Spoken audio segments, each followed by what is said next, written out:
যোৰহাটত সংবিধান গৌৰৱ অভিযান আলোচনা চক্ৰ সম্পন্ন। যোৰহাট জিলা পুথিভঁৰালৰ মুকলি মঞ্চত আজি ভাৰতীয় জনতা পাৰ্টিৰ যোৰহাট জিলাৰ উদ্যোগত সংবিধান গৌৰৱ অভিযানৰ সৈতে সংগতি ৰাখি এখন আলোচনা চক্ৰ সম্পন্ন হয়।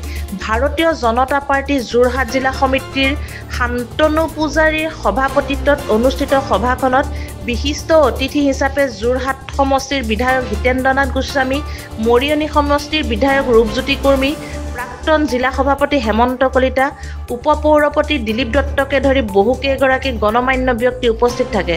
ভাৰতীয় জনতা পাৰ্টি অসম প্ৰদেশৰ ৰাজ্যিক মুখপাত্ৰ সুভাষ দত্ত সভাত উপস্থিত থাকি বৰ্তমান বিৰোধী দল কংগ্ৰেছৰ বিগত সময়ছোৱাত ভাৰতীয় সংবিধান আৰু বাবা চাহেব আম্বেদকাৰৰ প্ৰতি কৰা অন্যায় তীব্ৰ সমালোচনা কৰে।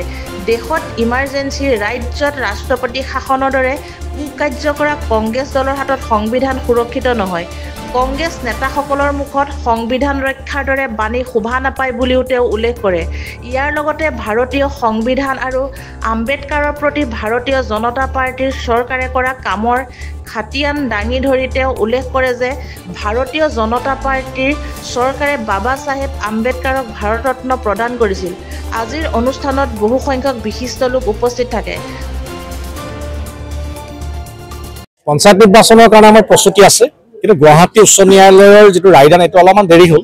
দেৰি হোৱাৰ কাৰণে আমাৰ যিটো নেকি পৰীক্ষাবিলাক আছে, হাইস্কুল শিক্ষান্ত পৰীক্ষা আছে, হায়াৰ ছেকেণ্ডেৰী পৰীক্ষা আছে, গতিকে পৰীক্ষাৰ শেষ হোৱাৰ লগে লগে অধিসূচনা হ'ব আৰু বহাগ বিহুৰ আগে পাছে পঞ্চায়ত নিৰ্বাচন অনুষ্ঠিত হ'ব। আৰু ভাৰতীয় জনতা পাৰ্টিৰ ৩ নম্বৰ পৰ্যায়লৈকে আমি সাজু পঞ্চায়ত নিৰ্বাচনৰ কাৰণে। আৰু ২৬ চনত দিলীপ শইকীয়া ডাঙৰীয়াৰ নেতৃত্বত মাননীয় মুখ্যমন্ত্ৰী ডাঙৰীয়াই ঘোষণা কৰিছে শইকীয়া মানে ১০০ জনৰ অধিপতি। গতিকে শইকীয়া ডাঙৰীয়াৰ নেতৃত্বত আমাৰ মিত্ৰজোঁটৰ আটাইকেইটা দল মিলাই এইবাৰ ১০০খন আসনেৰে মুখ্যমন্ত্ৰী ডক্টৰ হিমন্ত বিশ্ব শৰ্মা ডাঙৰীয়াৰ নেতৃত্বত পুনৰবাৰ ভাৰতীয় জনতা পাৰ্টিৰ নেতৃত্বত চৰকাৰ গঠন হ'ব। লোকসভাৰ নিৰ্বাচনত কংগ্ৰেছ যোৰহাট সমষ্টি জয়ী হৈছিল, কিন্তু কংগ্ৰেছতে বিভাজন হৈছে যোৰহাটত, মানে পাৰ্টিটোৱে দিছিলে ভোট মানুহে। নাই চাওক, এইখিনি আমি বিশ্লেষণ কৰিছোঁ।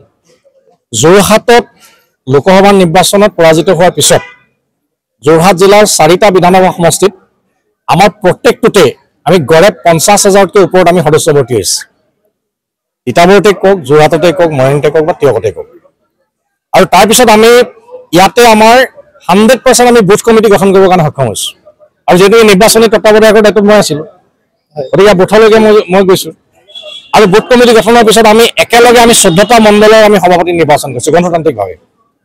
আৰু তাৰপিছত আমাৰ জিলা সভাপতি নিৰ্বাচন হৈছে। আৰু আমি এতিয়া দল শক্তিশালী। ইয়াৰ উপৰি শিৱসাগৰ জিলাটো আমাৰ একেধৰণে, আৰু চৰাইদেউ জিলাৰো মই প্ৰভাৰী। চৰাইদেউ জিলাটো একেধৰণে আমাৰ 2টা বিধানসভা সমষ্টিতেই আমাৰ ৫৬,০০০ৰ ওপৰত ইতিমধ্যে সদস্য ভৰ্তি হৈছে। গতিকে শিৱসাগৰ, যোৰহাট, চৰাইদেউ এই 3খন জিলাৰ লগতে মাজুলী, এতিয়া যোৰহাট লোকসভা সমষ্টিত আজি তাৰিখত যদি লোকসভা ইলেকশ্যন হয় আমি 3 লাখ ভোটত জয়যুক্ত হ'লো। যোৰহাটৰ পৰা সুমিত দাসৰ ৰিপৰ্ট E24 লাইভ ব্ৰেকিং।